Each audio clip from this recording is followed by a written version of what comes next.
With Procare's built-in data viewer, you can create lists from the data fields you select, such as name, date of birth, and so on, then print them out or export them to another format like Excel or PDF. We'll go to the Reports menu and choose Data Viewer. Here we'll pick a category like Family Data, and within each category is a preset or default data view.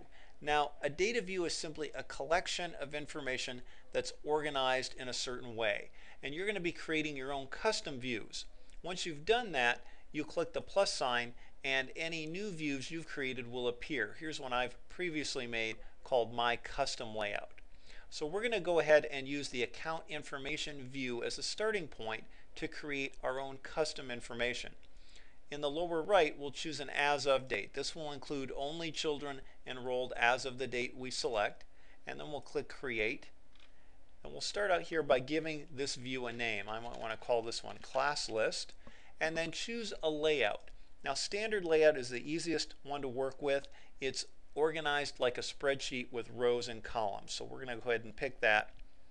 Under Type, if we choose School, it means this view would only be available to people logged in to this particular location. If we choose Global, it could be available to other locations as well. And then we're going to pick Choose Fields. Now here, you'll see all the fields are selected in the background.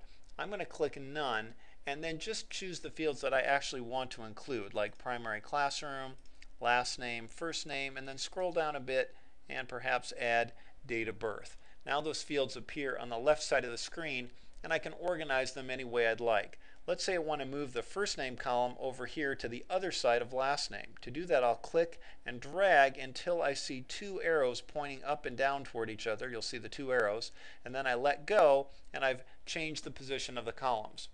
I can also filter the information using the little filter icon that appears in the upper right hand corner of each grid item.